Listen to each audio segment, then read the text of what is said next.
Vous êtes-vous déjà demandé pourquoi, après une grande victoire spirituelle dans votre vie, soudain, vous faites face à des attaques encore plus intenses? Avez-vous remarqué que lorsque Dieu vous bénisse d'une manière extraordinaire, il semble que les forces du mal sont organisées pour vous attaquer avec une plus grande férocité? Aujourd'hui, vous découvrirez une vérité biblique qui changera complètement votre perspective sur la guerre spirituelle et vous préparera aux batailles auxquelles vous êtes confrontés. La Bible révèle que Goliath avait 4 frères, géants qui, après sa défaite humiliante, ont juré de se venger de David et du peuple d'Israël. Ce n'était pas une vengeance commune, c'était une guerre spirituelle coordonnée qui entraîne presque la mort du roi de Dieu oint. Ce que la plupart des gens ne savent pas, c'est que ces combats oubliés contre les frères de Goliath sont plus pertinents pour nos jours que vous ne l'avez jamais imaginé. Ces géants n'étaient pas simplement de grands hommes avec soif de vengeance. C'étaient des descendants d'une ligne corrompue qui est retournée aux Néphilim, les géants mentionnés dans la Genèse résultant de l'union entre les êtres célestes tombés et les femmes humaines. Son objectif n'était pas seulement de tuer David, était d'interrompre le plan éternel de Dieu et de frustrer la venue du Messie. Avant de continuer, je veux que vous partions dans les commentaires. Avez-vous connu des attaques spirituelles intensifiées après une grande victoire dans votre vie? Partagez votre expérience car ce que vous allez apprendre aujourd'hui vous donnera les clés pour comprendre et surmonter ces attaques. Si vous croyez en la puissance de la parole de Dieu et en Jésus-Christ comme votre sauveur, abonnez-vous, la chaîne maintenant et activez les notifications, car ce message pourrait être exactement ce que votre âme a besoin pour écouter. Imaginez un instant la scène qui a eu lieu après cette journée fatidique dans la vallée d'Éla, alors que toute la nation d'Israël a célébré la victoire miraculeuse de David sur le puissant Goliath. Quelque chose de beaucoup plus sinistre se préparait dans l'ombre de Gath. Vous verrez, mon ami, ce que la plupart des gens ne réalisent pas, c'est que Goliath n'était pas seulement un guerrier géant solitaire. Cela faisait partie d'une famille, une lignée qui terrifiait la région depuis des générations. Et lorsque son champion est tombé en pierre simple d'un berger, ses 4 frères ont non seulement pleuré, ils ont conspiré.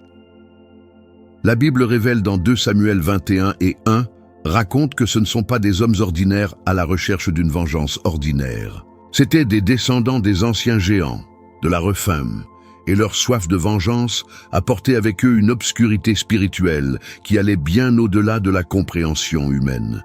Sa motivation n'était pas simplement venger la mort de son frère, c'était pour attaquer le cœur même du peuple élu de Dieu et de son roi oint. Pouvez-vous imaginer la colère qui a dû les consommer? Son frère, qui était invincible depuis si longtemps, démoli par ce qui ressemblait à un enfant avec une simple foi dans le Tout-Puissant. Mais voici ce qui est vraiment fascinant dans cette histoire. Son désir de vengeance révèle quelque chose de profond dans la nature de la guerre spirituelle qui continue à ce jour. L'objectif de sa campagne vindicative n'était pas simplement une représaille physique, mais quelque chose de beaucoup plus profond et de plus spirituel. Vous n'êtes pas seulement des frères en colère à la recherche de sang pour le sang. Ils étaient des instruments d'un but plus sombre, tentant d'interrompre le plan vrai de Dieu pour son peuple.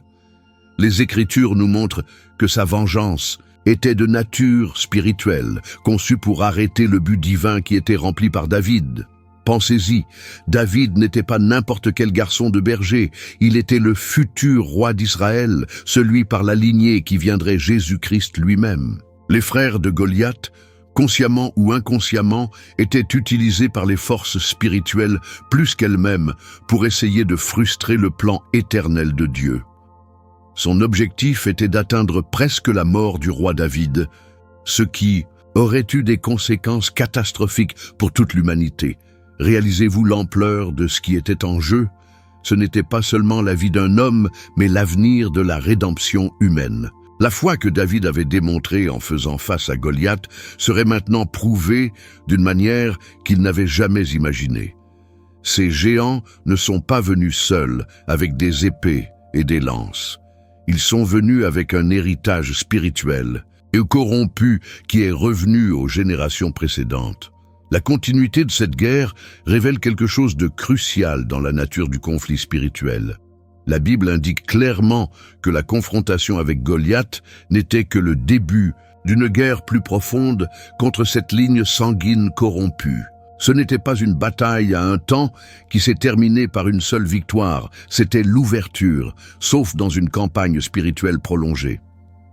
Les frères de Goliath représentaient la persistance du mal, la façon dont les forces des ténèbres n'abandonnent pas après une seule défaite. Ils se regroupent, ils élaborent des stratégies et ils mangent avec Renewed Out. C'est une leçon puissante pour nous aujourd'hui. Lorsque nous vivons une victoire spirituelle dans nos vies, nous ne devons pas abaisser notre garde en pensant que la bataille est terminée. L'ennemi de nos âmes opère de la même manière que ses frères géants. Recherche des moments de vulnérabilité, planifier des attaques coordonnées et utiliser nos victoires passées comme motivation pour intensifier leurs efforts. La foi qui nous mène à la victoire doit également nous soutenir dans une surveillance constante. David a appris cette leçon de la manière la plus difficile, quand il a presque perdu la vie entre les mains d'Isbi-Benob, l'un des frères vengeants. Ce que cette histoire encore plus fascinante fait, c'est comment le personnage de Dieu révèle au milieu du conflit. Alors que ces géants ont comploté leur vengeance avec le calcul de CATD, Dieu orchestrait le soutirage bien plus grand. Chaque confrontation avec ses frères géants est devenue l'occasion pour Dieu de démontrer sa fidélité à David et à son peuple. La vengeance froide et calculée des Giants a rencontré la protection souveraine du plus élevé. Réfléchissez à la façon dont cela s'applique à votre propre vie. Lorsque vous faites face à l'opposition, en particulier l'opposition que sème provient d'un lieu d'obscurité spirituelle, rappelez-vous que Dieu n'est pas au dépourvu. Il n'est pas surpris par les attaques de l'ennemi, et son plan ne peut être frustré par la vengeance de ceux qui s'opposent à leurs objectifs. La foi que David avait cultivée dans sa jeunesse en tant que pasteur est devenue la fondation qu'il a soutenue lorsqu'il a fait face à ces attaques coordonnées. C'est la même foi que Jésus-Christ nous appelle à avoir, une confiance inébranlable dans laquelle Dieu est plus grand que n'importe quel géant que nous pouvons affronter. La nature spirituelle de cette vengeance nous apprend sur la réalité invisible qui opère derrière des conflits visibles dans nos vies. Ses frères n'étaient pas seulement motivés par des émotions humaines comme le chagrin ou la colère. Ils faisaient partie d'un récit spirituel plus large qui se déroulait depuis le début des temps. Sa vengeance était une manifestation de l'inimitié ancienne entre la graine de la femme et la graine du serpent, comme prophétisé dans Genèse 3:15. Lorsque nous comprenons cela, nous commençons à voir vos propres difficultés sous une lumière d'achèvement différente. Les batailles auxquelles nous sommes confrontés dans notre vie quotidienne, que ce soit dans nos relations, notre travail, notre santé ou notre foi, ont souvent des racines spirituelles plus profondes que nous ne pouvons voir en surface. La Bible nous enseigne que nous ne luttons pas contre la chair et le sang, mais contre les directeurs, contre les pouvoirs, contre les gouverneurs de l'obscurité de ce siècle. Éphésiens 6:12. Les frères de Goliath étaient des manifestations physiques de cette réalité spirituelle, et leur défaite éventuelle serait une démonstration de la puissance de Dieu pour protéger leurs anoisses et réaliser leurs promesses, quelle que soit la formidable que l'opposition semble. Pour vraiment comprendre l'ampleur de ce que David et son courageux ont dû faire face, nous devons entrer dans les profondeurs d'une histoire qui remonte à l'aube de l'humanité. La progéniture de Goliath n'était pas une anomalie génétique. Occasionnelle, elle faisait partie d'une lignée qui avait ses racines dans le Rephaim, une race de géants qui avait habité la terre de Canaan bien avant qu'Israël n'atteigne la terre promise. La Bible mentionne ces géants à plusieurs reprises, décrivant leur stature imposante et leur nature guerrière. Mais ici où l'histoire devient vraiment de l'extraînerie, ces géants n'étaient pas seulement les grands humains, ils étaient le produit de sous-maîtres beaucoup plus mystérieux et spirituellement significatifs. Le Deutéronome 2:11 nous dit que les Rephins étaient considérés comme des géants tels que les Anacéens et qu'ils vivaient la terre avant d'être déplacés. Sa présence à Canaan n'était pas accidentelle. Cela faisait partie d'une stratégie spirituelle plus large pour corrompre la lignée à travers laquelle le Messie viendrait. Lorsque nous comprenons cela, nous commençons à voir pourquoi Dieu a ordonné à Israël de détruire complètement ces nations. Ce n'était pas de la cruauté, mais une charge spirituelle nécessaire pour préserver le plan de rédemption. La foi des Israélites serait testée encore et encore face à ces descendants d'une ligne corrompue. L'origine du Néphilim nous ramène plus loin dans l'histoire, à l'un des passages les plus mystérieux et les plus débattus de toute écriture. Genèse 6, 1, 4 nous parle de l'union entre les fils de Dieu et les filles des hommes, qui ont abouti à la naissance du Néphilim, décrit comme « braves qui depuis les temps anciens étaient des hommes de renom ». L'interprétation de qui Tossi, Sons of God, a été débattue depuis des siècles, mais de nombreux érudits bibliques croient qu'ils étaient des anges déchus qui ont pris une forme humaine et corrompu le pool de gènes humains. Cette union contre nature a produit une race hybride qui était physiquement supérieure, mais corrompue spirituellement. Les Néphilim n'étaient pas simplement un grand humain. Ils étaient le résultat d'une interférence surnaturelle dans la création de Dieu. Son existence représentait une corruption fondamentale de l'ordre divin, un mélange des célestes et des terres qui n'aurait jamais dû se produire. La Bible nous dit que ces géants ont rempli le pays de la violence et que leur présence était l'une des raisons pour lesquelles Dieu a décidé d'envoyer l'inondation. Jésus-Christ lui-même a qualifié les jours de Noé comme un avertissement des derniers temps, suggérant que des conditions similaires reviendraient avant sa seconde venue. La persistance de cette ligne corrompue après le diluvio présente l'un des mystères les plus intrigants de l'Écriture. Si le déluge détruisait toute l'humanité sauf Noah et sa famille, comment est-il possible pour les géants d'apparaître sur terre? Les numéros 13-33 mentionnent clairement que les espions israélites ont vu Néphilim dans la terre promise, disant « Nous avons également vu des géants, des enfants d'Anak, de la race des géants. » Cela nous présente de graves possibilités qui ont des implications théologiques profondes. Certains chercheurs suggèrent que la graine spirituelle ou génétique du Néphilim a persisté à travers les épouses des enfants de Noé, bien que cela pose des questions complexes sur la pureté de la ligne de Noé. D'autres proposent qu'il y ait eu une nouvelle incursion angélique après le déluge, une deuxième corruption de l'ordre divin. Ce qui est clair, c'est que ces forces spirituelles ne se rendent pas facilement dans leur tentative de corrompre l'humanité et de frustrer le plan de Dieu. La foi selon laquelle Dieu a besoin de son peuple comprend la confiance qu'il peut préserver son plan même lorsque les forces surnaturelles s'opposent à lui. L'infiltration de cette ligne corrompue parmi les peuples, en particulier les Philistins, nous montre comment l'ennemi fonctionne de manière subtile et stratégique. Les Philistins n'étaient pas simplement une autre ville païenne. Ils étaient devenus un refuge pour les descendants des Giants. Ce n'était pas une coïncidence.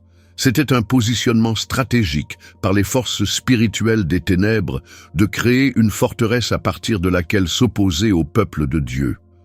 Gath, la ville de Goliath, est devenue un centre où ces géants étaient non seulement tolérés, mais exaltés en tant que champions et protecteurs. La présence de plusieurs géants dans une seule ville philistine suggère qu'il y avait plus que la génétique en jeu.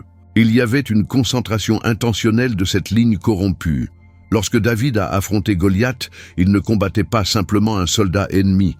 J'étais confronté à des siècles de corruption spirituelle et de rébellion contre Dieu. La Bible nous enseigne que notre combat n'est pas contre la chair et le sang. Et l'histoire de ces géants est une illustration parfaite de cette vérité. Chaque fois que les Israélites faisaient face à ces descendants des Néphilim, ils participaient à une guerre spirituelle qui avait commencé dans les jours précédant l'inondation. La compréhension de cette ligne ancestrale corrompue nous aide à comprendre pourquoi Dieu était si précis dans ses instructions à Israël sur la conquête de Canaan. Ce n'était pas le nettoyage ethnique, c'était la guerre spirituelle du plus haut ordre. Lorsque Dieu a ordonné la destruction complète de certaines nations, il protégeait non seulement Israël, mais pour toute l'humanité de la corruption qui aurait pu frustrer le plan de rédemption. Les Giants représentaient une contamination qui allait au-delà du physique. C'était une corruption spirituelle qui menaçait la pureté de la ligne messianique. La foi que Dieu avait besoin de son peuple comprenait l'obéissance aux instructions qui pouvaient sembler sévères, mais qui étaient nécessaires pour préserver leur dessein éternel. Lorsque David a affronté Goliath et plus tard, ses frères se sont battus contre les autres géants, ils participaient à la continuation de cette guerre spirituelle ancestrale.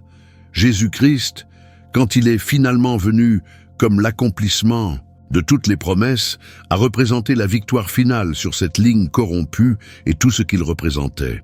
Sa victoire sur la croix concernait non seulement le péché et la mort, mais sur toutes les forces spirituelles qui avaient essayé de frustrer le plan de Dieu depuis le début des temps. Au cœur du territoire philistin, une ville a été élevée qui était bien plus qu'une simple force militaire. C'était un sanctuaire spirituel où les géants ont non seulement trouvé refuge, mais où ils étaient vénérés et exaltés comme symbole de pouvoir et de résistance contre le Dieu d'Israël. Gath, l'une des 5 principales villes philistes, avait évolué pour devenir quelque chose que nous pouvions décrire comme un bastion des forces des ténèbres. Voici ce qui rend cette ville si fascinante dans une perspective spirituelle. Ce n'était pas seulement que les Giants y vivaient, il s'agissait de conceptions de spectification et organisées autour de leurs témoins et de leur pouvoir. L'archéologie et les études bibliques suggèrent que le Gath était significativement plus grand et plus fortifié que les autres villes philistes, comme si elle avait été construite spécifiquement pour abriter ces êtres d'une stature extraordinaire. La Bible nous dit dans 1 Samuel 17, 4, que Goliath était de Gath, l'identifiant non seulement avec un lieu géographique, mais avec une culture et une identité spirituelle spécifique. Lorsque David a affronté Goliath, il ne combattait pas simplement un individu. Je faisais face à tout ce que Gath représentait, des siècles de rébellion organisés au dessein de Dieu. La foi que David a démontrée ce jour-là n'était pas seulement la confiance que Dieu pouvait vaincre un géant, c'était la foi que Dieu pouvait briser la puissance d'un système spirituel entier qui avait été établi par opposition à son peuple. La signification symbolique du nom Gath nous révèle des profondeurs spirituelles qui vont bien au-delà de la géographie physique. En hébreu, Gath signifie littéralement porte ou lieu de pression, comme un lagar où les raisins sont ompressés. Mais dans le domaine spirituel, cette ville a fini par soupçons beaucoup plus sinistres. C'était une passerelle, un portail à travers lequel l'obscurité spirituelle pouvait couler dans le monde physique. Pensez à l'importance des Écritures, des portes et des portes de Trunj ont un sens spirituel profond. Jésus a parlé d'être la porte des moutons, Jean 10, 7, et nous savons que les portes de Hadès ne prévaudront pas contre l'Église, Matthieu 16, 18. Gath représentait le contraire. C'était une porte de l'obscurité, un point d'accès spirituel, où les forces du mal pouvaient se manifester avec une intensité particulière. Les géants qui y vivaient n'étaient pas simplement des résidents. C'étaient des gardiens de cette porte spirituelle, des protecteurs d'un système qui permettait à la corruption et à la rébellion de couler du royaume spirituel au monde physique. Lorsque nous comprenons cela, nous commençons à voir pourquoi la présence de plusieurs géants dans une seule ville n'était pas une coïncidence, mais une concentration stratégique de pouvoir spirituel conçu pour résister aux desseins de Dieu. La fonction de Gath en tant que bastion de résistance contre le peuple et les plans de Dieu se sont manifestés de manière très spécifique et organisée. Ce n'était pas une résistance passive, c'était une opposition stratégique active et stratégique que Dieu essayait d'accumuler cet Israël. Gath Giants a non seulement défendu leur ville, ils sont activement sortis pour défier et terroriser le peuple de Dieu, L'histoire de Goliath contestant les armées d'Israël pendant 40 jours, 1 Samuel 17, 16, nous montre comment ce système a fonctionné. Il ne lui a pas été suffisant d'exister. Ils ont dû projeter leur pouvoir et semer la peur dans le cœur du peuple élu de Dieu. La ville a travaillé comme base d'opération à partir desquelles des attaques psychologiques et spirituelles ont été lancées pour faire douter d'Israël. Les promesses de Dieu. Réfléchissez à la façon dont cela s'applique à nos vies aujourd'hui. L'ennemi ne se contente pas d'un simple existant en opposition à Dieu. Cherche activement à établir des forces dans nos esprits et nos cœurs, à partir desquelles vous pouvez lancer des attaques contre notre foi. La Bible nous enseigne que nous avons de puissantes armes spirituelles pour démolir ces forces. 2 Corinthiens 10, 4. Mais nous devons d'abord reconnaître leur existence et comprendre comment ils fonctionnent. L'impact spirituel de la défaite de Goliath à Gath a été beaucoup plus profond que la plupart des gens ne le pensent. Lorsque les fonds en pierre de David Mark et le champion de Gath sont tombés, ce n'était pas une victoire militaire, c'était un assaut direct sur l'infrastructure spirituelle de la ville. Goliath n'était pas simplement le plus fort guerrier de Gath, c'était le symbole vivant de tout ce que la ville représentait. Sa mort était de savoir comment abattre la pierre angulaire d'un bâtiment spirituel qui avait été en construction pendant les générations. La Bible nous dit qu'après la mort de Goliath, les Philistins ont fui en panique, 1 Samuel 17, 51. Mais ce que nous ne voyons pas à la surface, c'est l'effondrement spirituel qui s'est produit à Gath ce jour-là. Les forces spirituelles que la ville avait utilisées comme base d'opération ont été publiquement exposées et humiliées. La foi d'un jeune berger avait réalisé ce que les armées entières n'avaient pas pu faire. Le pouvoir spirituel de l'une des forces les plus importantes de l'ennemi avait brisé. Cela nous apprend quelque chose de crucial sur la nature de la guerre spirituelle. Ce n'est pas toujours la taille de nos armes ou l'ampleur de nos ressources. C'est l'authenticité de notre foi et notre volonté d'agir au nom du Dieu Tout-Puissant. La transformation de Gath après ces événements nous montre comment Dieu peut même racheter les endroits les plus sombres lorsque son peuple agit dans la foi. Fait intéressant, plus tard dans la vie de David, il trouverait réellement refuge dans Gath alors qu'il fuyait le roi Saül. 1 Samuel 27. Cette ironie n'est pas accidentelle, montre comment Dieu peut transformer une force de l'ennemi en un lieu de refuge pour ses angoisses. La ville qui avait autrefois été un symbole de résistance contre Dieu est devenue un lieu où son futur roi pouvait trouver une protection. Cela nous apprend qu'il n'y a pas un endroit aussi sombre que Dieu ne peut pas racheter. Il n'y a pas de force si forte que sa puissance ne peut pas se transformer. Lorsque Jésus-Christ a parlé des portes de Hadès qui ne prévalaient pas contre son Église, il parlait de ce même principe, la puissance de Dieu pour transformer les forces de l'ennemi en instruments de son dessein. La foi que David a montrée face à Goliath a non seulement vaincu un géant, il a brisé la puissance spirituelle d'une ville entière et a ouvert la voie à Dieu pour travailler d'une manière que personne n'avait imaginée. C'est ce qui se passe lorsque nous osons croire que Dieu est plus grand que toute force que l'ennemi a établie dans nos vies ou dans notre monde. L'histoire d'Isbi-Benob révèle l'une des batailles les plus intenses et les plus dangereuses auxquelles David a jamais affronté. Une confrontation qui a presque entraîné la mort du roi Awant d'Israël. Selon le 2 Samuel 21, 16, 17, ce descendant des Giants avait réalisé quelque chose qu'aucun autre ennemi n'avait atteint.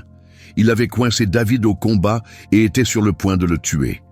Sa lance pesait 300 shekels de bronze et il était armé d'une nouvelle épée, le faisant avec un formidable adversaire, même pour le roi guerrier expérimenté. Ce que fait cette histoire particulièrement fascinante, c'est que David, qui avait affronté Goliath avec une telle confiance en sa jeunesse, était maintenant dans une situation désespérée, épuisée et vulnérable devant ce frère vengeur. La Bible nous dit que c'est Abisai, fils de Sarvia, qui est venu à la rescousse de David et a tué Isbi-Benob. Cette bataille nous apprend quelque chose de profondément sur la nature de la guerre spirituelle. Même les plus grands hommes de foi peuvent être trouvés dans des moments de vulnérabilité où ils ont besoin de l'aide de leurs frères dans la foi.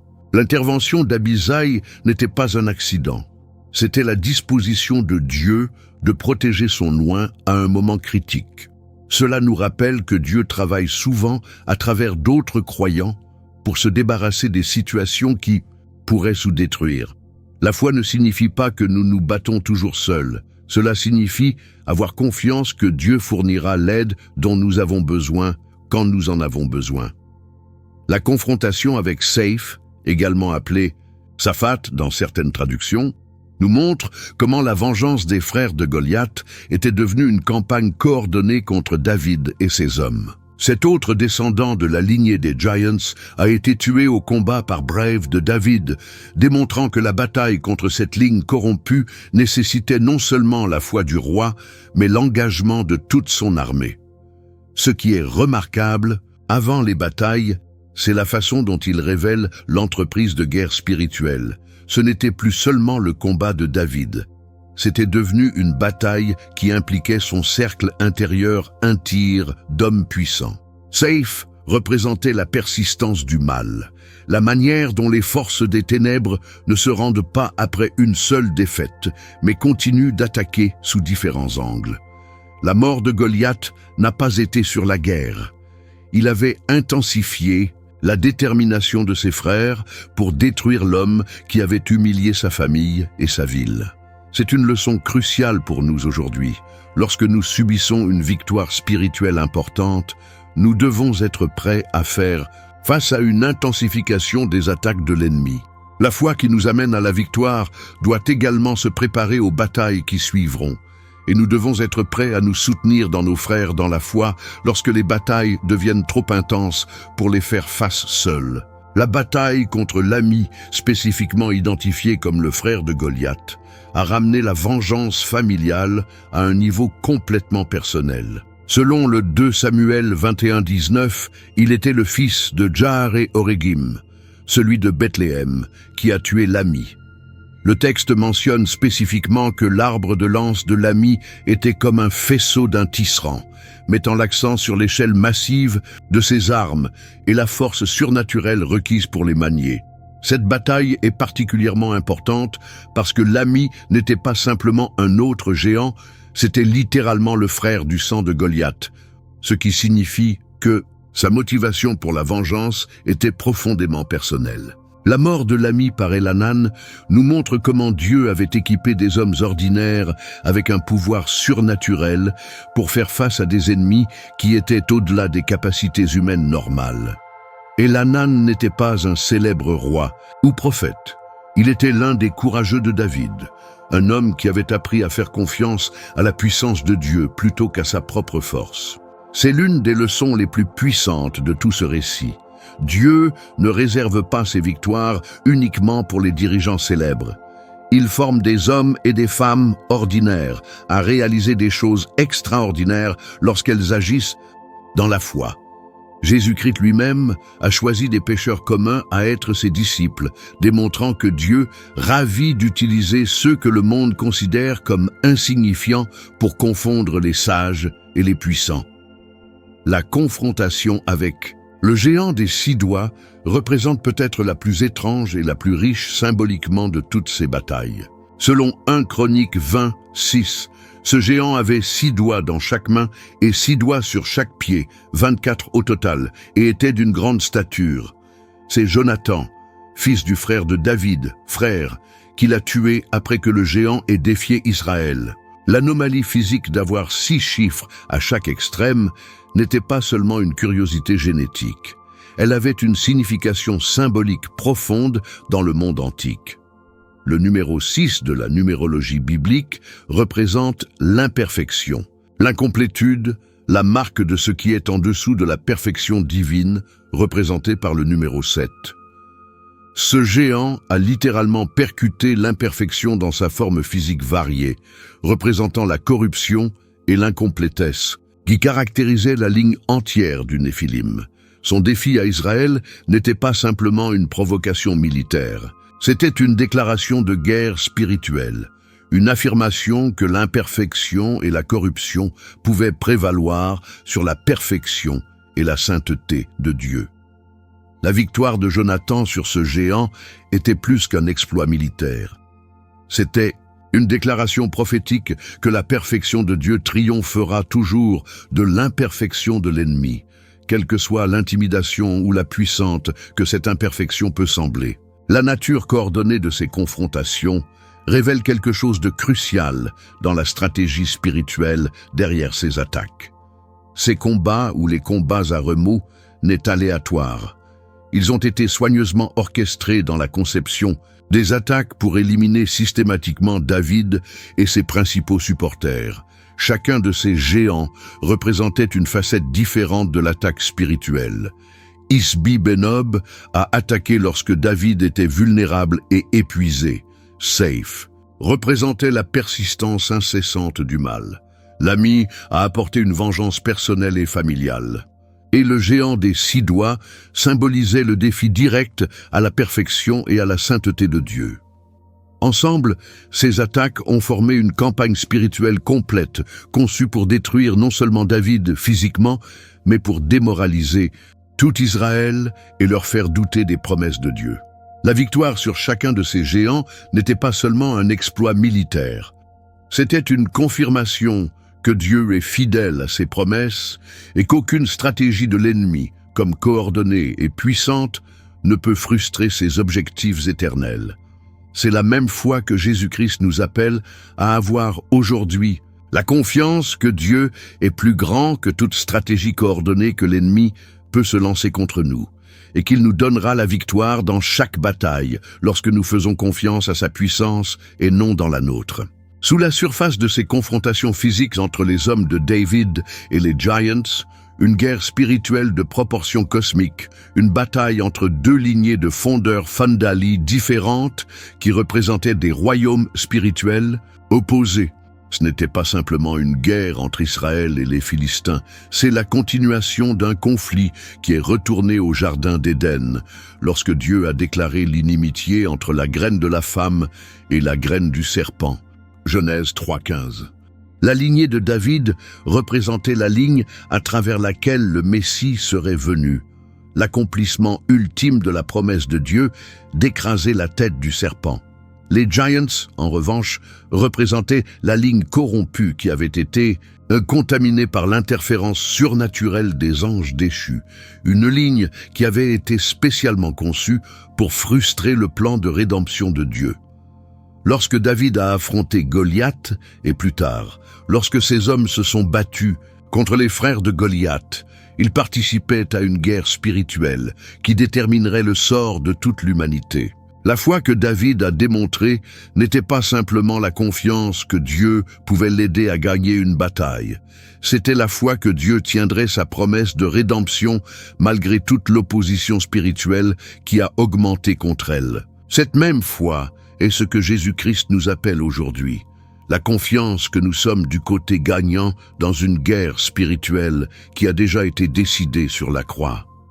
La mort de Goliath avait ouvert des blessures profondes dans ce que nous pouvions décrire comme un ancien pacte des ténèbres qui avait existé pendant les générations.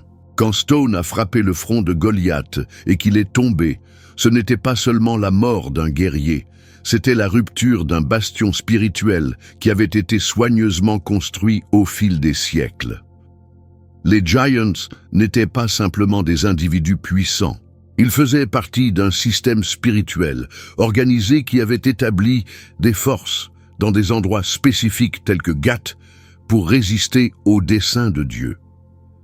La victoire de David avait montré la vulnérabilité de ce système et avait montré qu'une véritable foi dans le Dieu Tout-Puissant pouvait même briser les forces spirituelles les plus anciennes et les plus apparemment impénétrables. Mais voici ce qui est crucial à comprendre.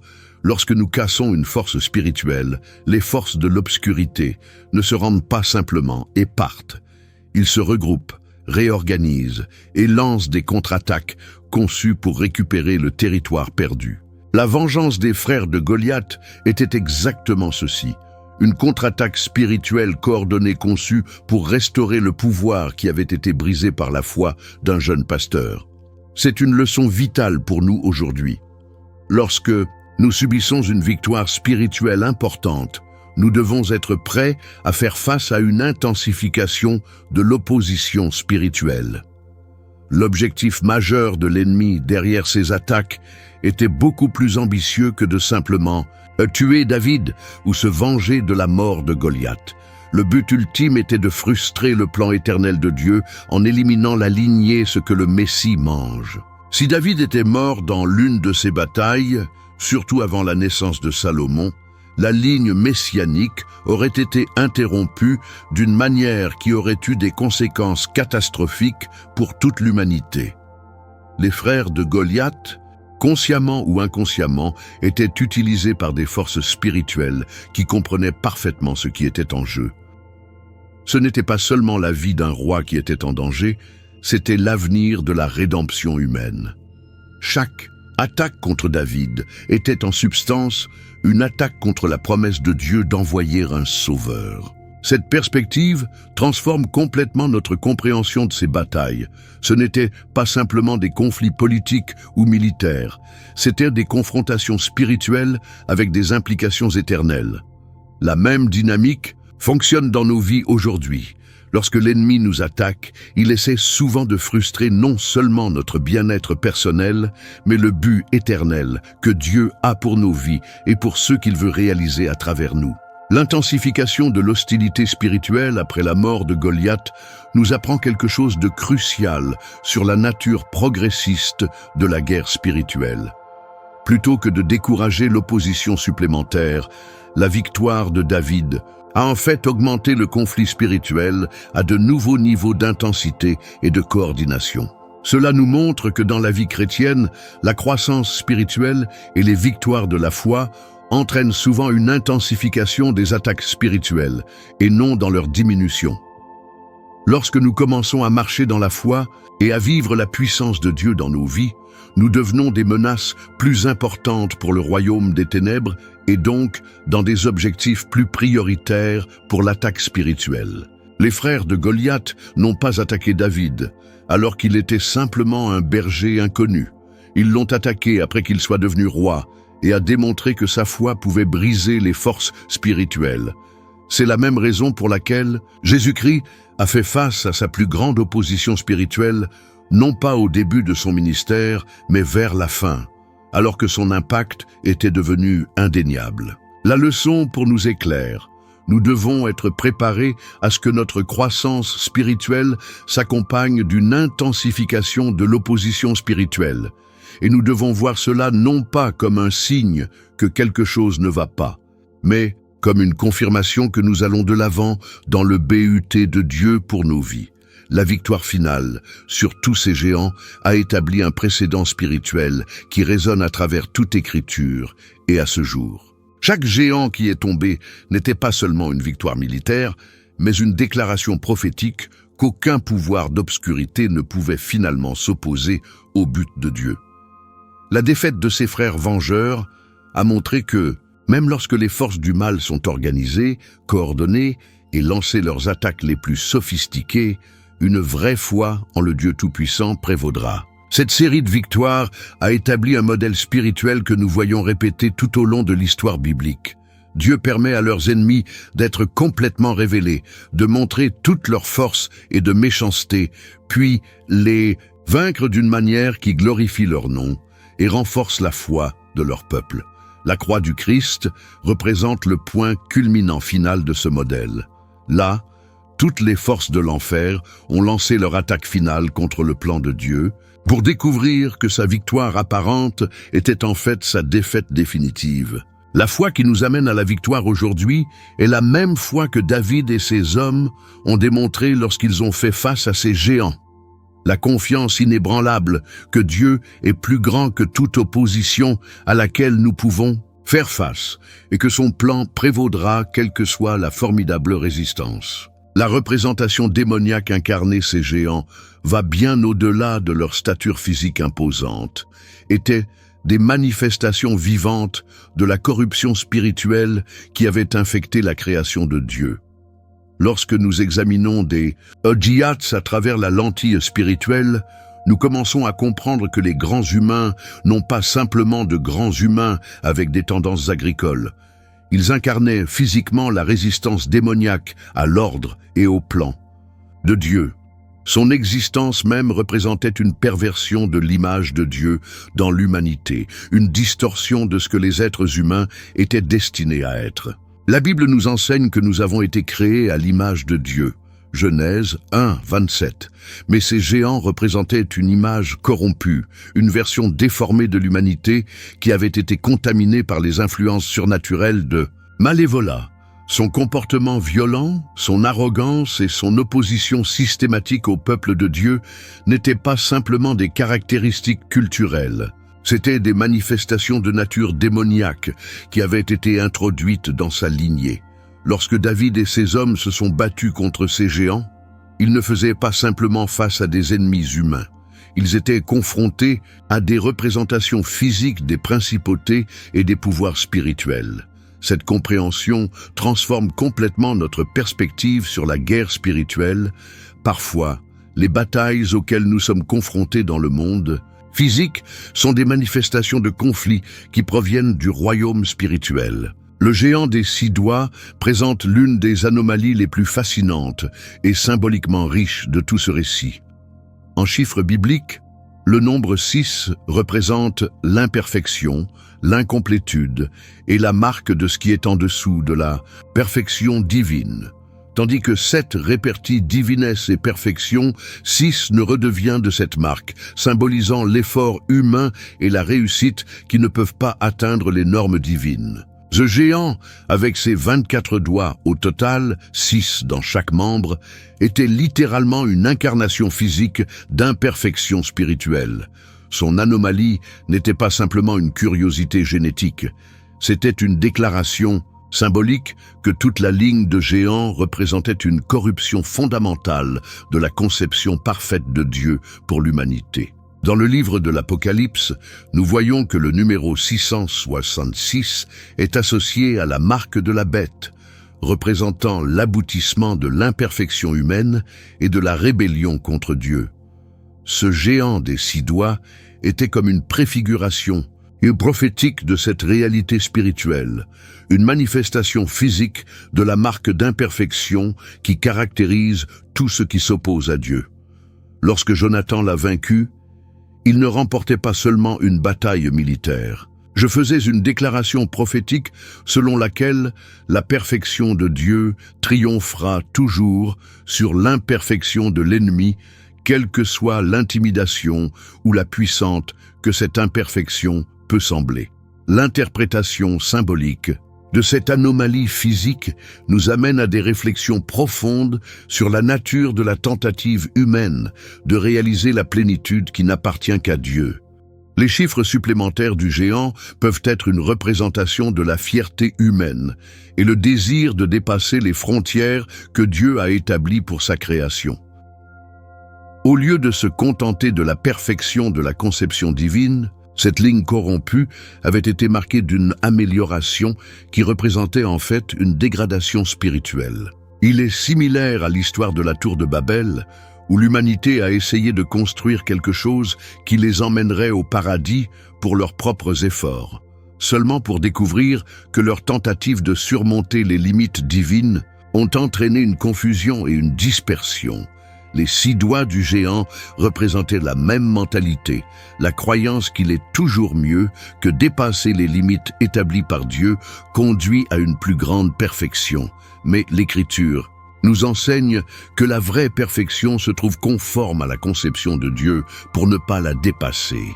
Jésus-Christ lui-même, qui était parfaitement humain et parfaitement divin, avait un corps humain normal, démontrant que la perfection ne se trouve pas dans les anomalies physiques, mais dans l'alignement parfait avec la volonté du Père. La foi dont nous avons besoin aujourd'hui comprend l'humilité d'accepter que les limites que Dieu a établies pour nos vies ne sont pas des restrictions mais des protections, conçues pour nous maintenir dans leur volonté parfaite.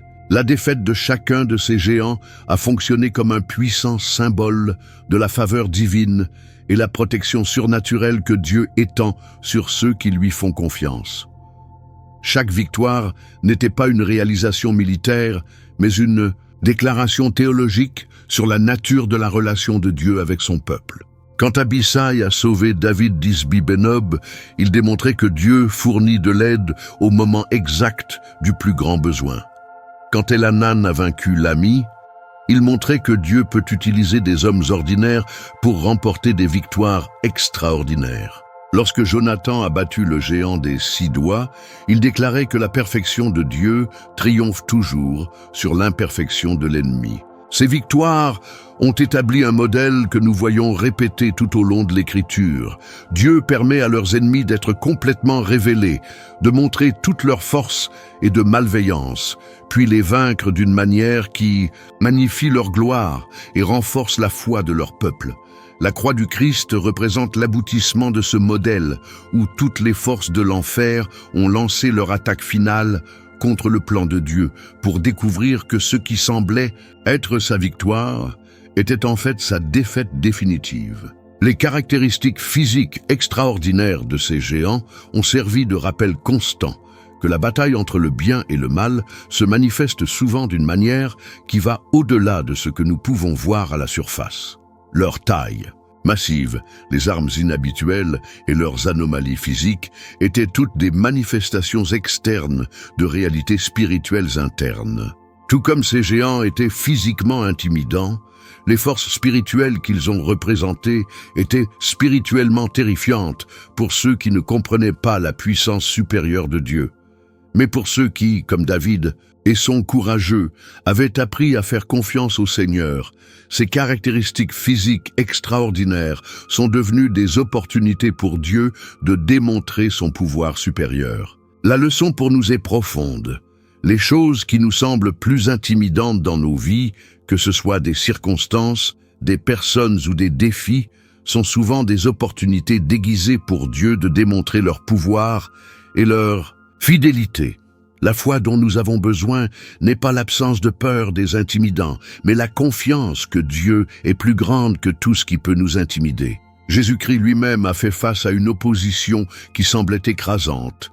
La combinaison des autorités religieuses, du pouvoir politique romain et des forces spirituelles de l'obscurité.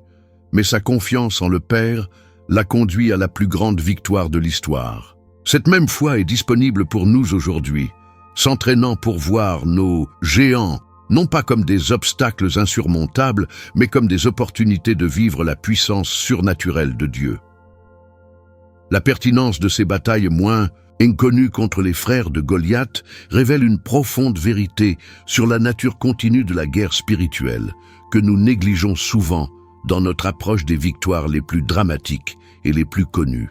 Alors que tout le monde connaît l'histoire de David et Goliath, peu de gens sont des familles avec les batailles ultérieures contre Ishbi-Benob, Saph, Lami et le géant à 6 doigts.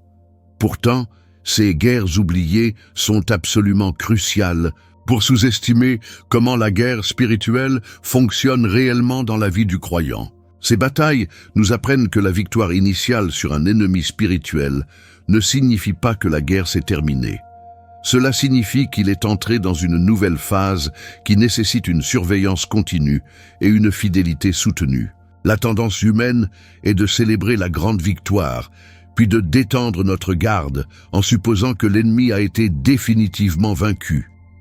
Mais la réalité spirituelle est que nos victoires les plus importantes provoquent souvent des contre-attaques plus sophistiquées et coordonnées. La foi qui nous amène à la victoire initiale doit être transformée en fidélité qui nous soutient à travers les batailles moins glamour mais tout aussi importantes qui suivent. Jésus-Christ lui-même nous a mis en garde contre cette réalité quand il a dit que l'ennemi, lorsqu'il est jeté, revient avec 7 autres esprits maléfiques. Matthieu 12, 43-45. Les batailles contre les frères de Goliath sont des illustrations parfaites de ce principe spirituel. Le rôle crucial des hommes communs dans ces guerres oubliées nous enseigne quelque chose de révolutionnaire sur la façon dont Dieu travaille dans l'histoire et dans notre vie personnelle. Abisaï, Élanan et Jonathan n'étaient pas des prophètes célèbres, des rois puissants ou des chefs religieux reconnus. Ils étaient les courageux de David, des hommes ordinaires qui avaient appris à agir comme des extensions de la promesse divine. Leur volonté de combattre ces batailles n'était pas basée sur la force ou la renommée d'Eir.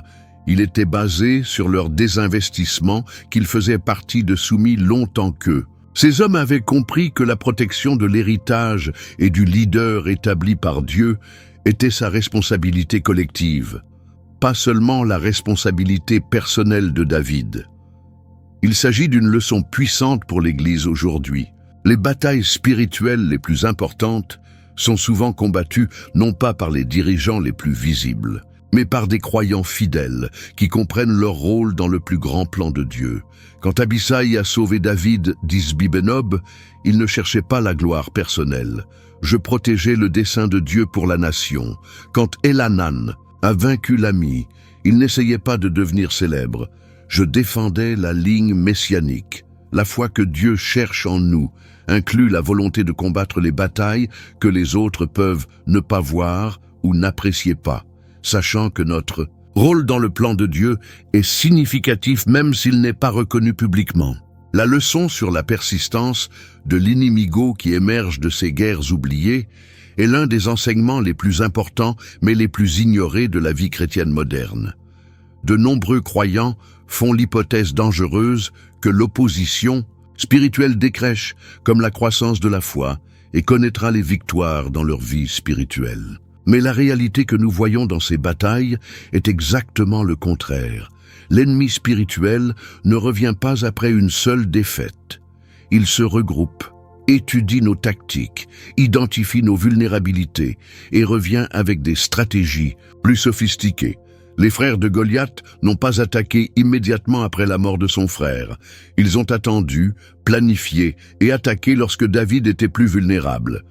Isbi-Benob a presque réussi à tuer David précisément parce qu'il a attaqué lorsque le roi était épuisé et séparé de son soutien habituel. C'est la même stratégie que l'ennemi utilise contre nous aujourd'hui. Satan a des moments de fatigue spirituelle, d'isolement ou de confiance excessive pour lancer leurs attaques les plus dangereuses. La compréhension de cette réalité doit nous conduire à une surveillance constante et à une dépendance continue de Dieu, pas à la paranoïa, mais à la sagesse spirituelle qui reconnaît que la vie chrétienne est une guerre, pas une série de batailles isolées. L'importance de la loyauté collective que nous voyons dans ces batailles nous apprend que la guerre spirituelle n'a jamais été conçue pour être menée dans l'isolement individuel. Les hommes puissants de David ont compris que leur destination individuelle était une insépartie liée au succès de leur roi et à l'accomplissement des promesses de Dieu à travers lui. Les batailles de David n'ont pas vu les problèmes de David. Ils les considéraient comme leur propre bataille parce qu'ils ont compris qu'ils étaient tous impliqués dans le même but divin. Cette mentalité collective est ce qui a permis aux ennemis de se vaincre qui auraient été impossibles à gagner individuellement. Lorsque l'Église moderne comprend ce principe, il transforme une collection d'individus à la recherche de leur propre bénédiction dans une armée coordonnée capable de faire face aux forces spirituelles les plus puissantes. La foi dont nous avons besoin comprend la compréhension que nos victoires personnelles sont liées aux victoires de nos frères dans la foi et que notre croissance spirituelle doit inclure la volonté de se battre pour le succès spirituel des autres. Jésus-Christ a modelé ce principe lorsqu'il a prié non seulement pour ses disciples immédiats, mais pour tous ceux qui croiraient par leur témoignage. Jean 17, 20. La fidélité collective signifie que nous célébrons les victoires des autres comme nos propres victoires, et que nous sommes prêts à participer à la bataille lorsque nos frères sont attaqués. Le schéma qui émerge de ces guerres oubliées établit un modèle sur la façon dont nous devons relever des défis spirituels continus dans nos propres vies et ministères. Plutôt que de s'attendre à ce qu'une grande victoire résoudra tous nos problèmes, nous devons nous préparer à une série de batailles qui nécessiteront une fidélité et un soutien mutuel substantiel. Chaque géant vaincu ne représentait pas la fin de la guerre, mais le succès dans une phase particulière d'un conflit plus large. La mort de Goliath avait brisé le principal pouvoir de la force spirituelle, mais éliminant complètement cette force nécessitait plusieurs batailles supplémentaires réalisées par différentes personnes à différents moments. Ce modèle nous apprend que la croissance spirituelle et la victoire sur les forces de nos vies nécessitent souvent de multiples confrontations réussies au lieu d'une seule expérience transformatrice. La foi dont nous avons besoin est la foi pour une longue distance, la volonté de continuer à lutter contre les batailles qui peuvent sembler moins dramatiques que nos victoires initiales, mais sont tout aussi importantes pour établir complètement le royaume de Dieu dans nos vies et nos circonstances. La fidélité que Dieu cherche en nous comprend la persévérance pour terminer le travail qu'il a commencé, même lorsque ce travail nécessite des batailles que d'autres peuvent ne pas voir ou apprécier. La persistance de l'esprit des Giants à l'époque moderne représente l'une des réalités spirituelles les plus importantes mais moins reconnues de notre époque. Alors que les géants physiques du temps de David ont depuis longtemps péri, l'essence spirituelle qui les a animés, l'esprit de rébellion, de fierté et d'opposition systématique au dessein de Dieu, vous n'avez pas disparu dans leur mort. Au lieu de cela, cet esprit a évolué et adapté aux circonstances modernes, se manifestant de manière à la fois plus subtile et plus pénétrante que les confrontations physiques de l'Antiquité. Les mêmes forces démoniaques qui habitaient autrefois les corps des géants littéraux opèrent désormais par le biais de systèmes, d'idéologies, de technologies et de mouvements culturels qui cherchent à établir le même type de domination sur le peuple de Dieu que les anciens géants, exercés autrefois par intimidation physique. La différence est que si les anciens géants étaient faciles à identifier par leur stature physique, les géants modernes se déguisent souvent en progrès, en éclairage ou même en forme de spiritualité. La foi dont nous avons besoin aujourd'hui comprend le discernement spirituel pour reconnaître ces manifestations modernes de l'esprit ancien des géants et de la sagesse pour les affronter avec les mêmes armes spirituelles que David et son courageux ont utilisées. Une vraie foi dans le Dieu Tout-Puissant et l'obéissance à sa parole. Jésus-Christ lui-même nous a avertis que ces derniers jours, il y aurait de faux Christs et de faux prophètes qui tromperaient, si possible, même aux élus. Matthieu 24, indiquant que l'opposition spirituelle deviendrait plus sophistiquée, non moins intense, à l'approche de la fin des temps.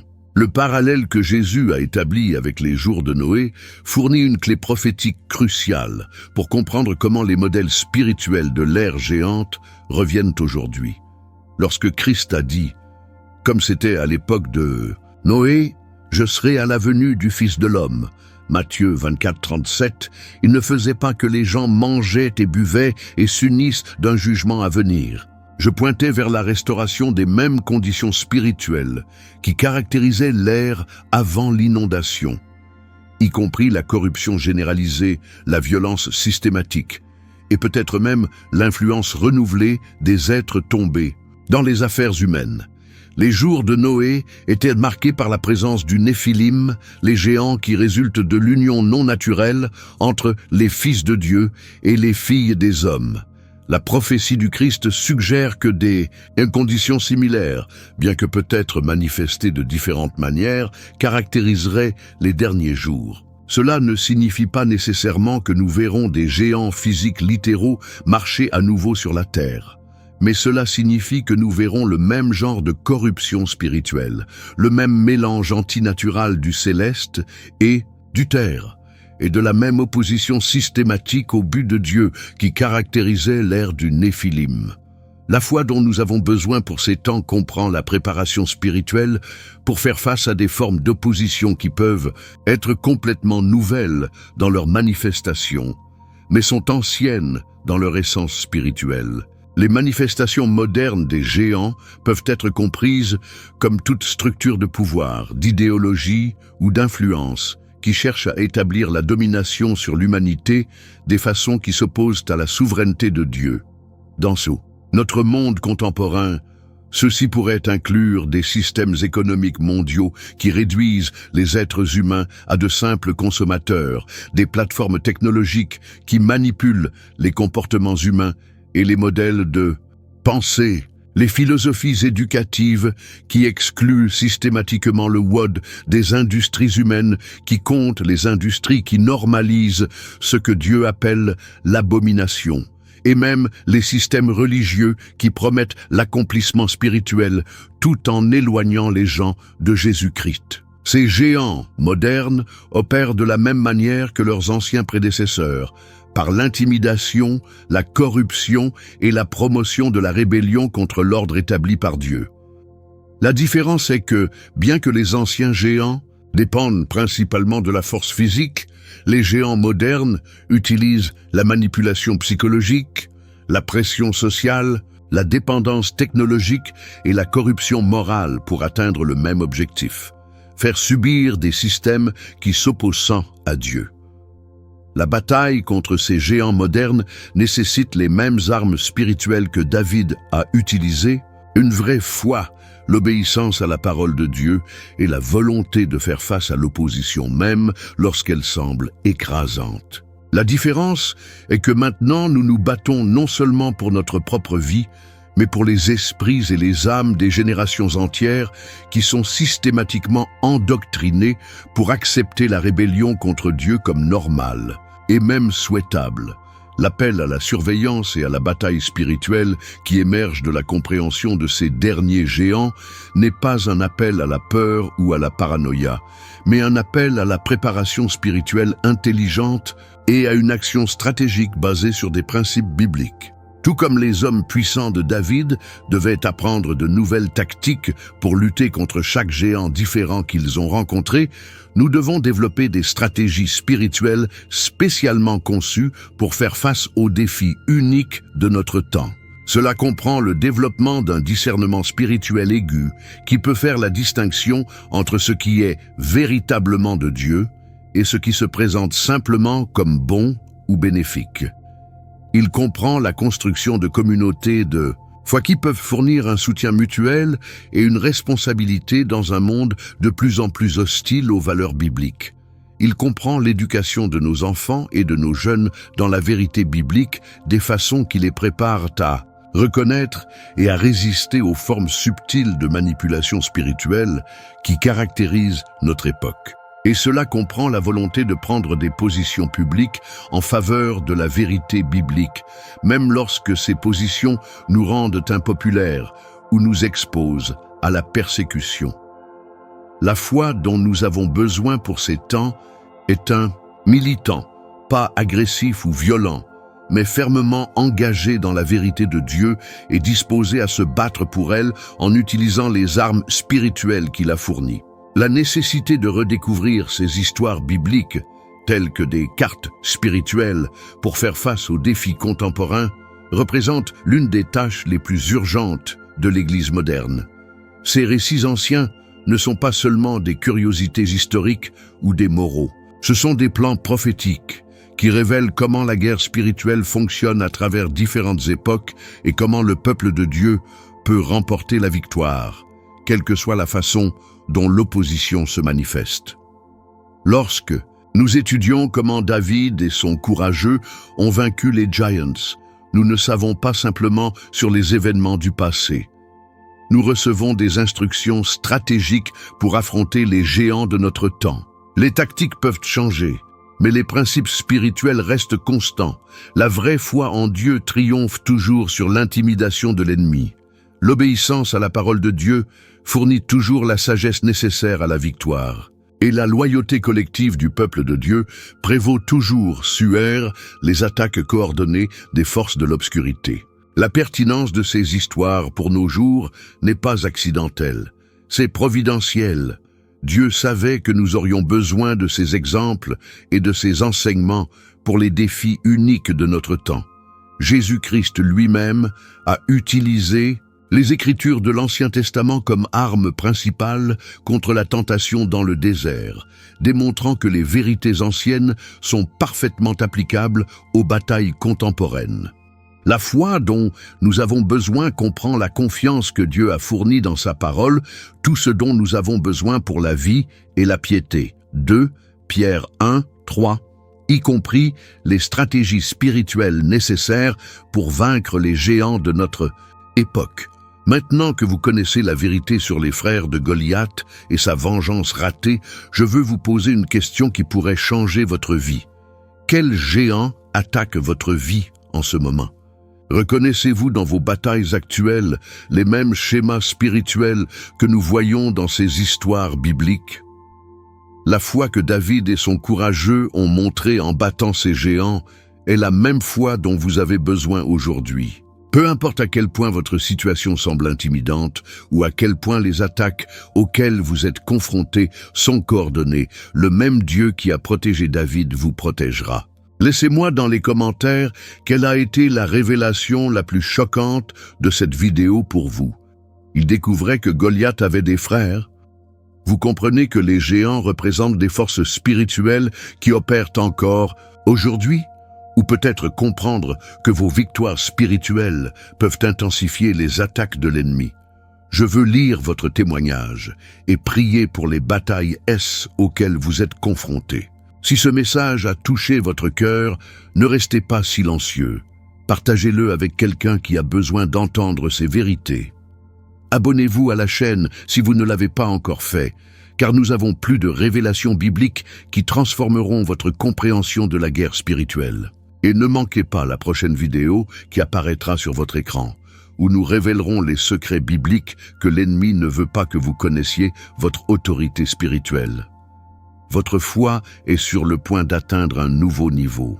Que Dieu vous bénisse et vous renforce pour les victoires qui viennent. Jusqu'à suivant, je suis un cadre et rappelez-vous, en Christ, vous êtes déjà plus que le gagnant.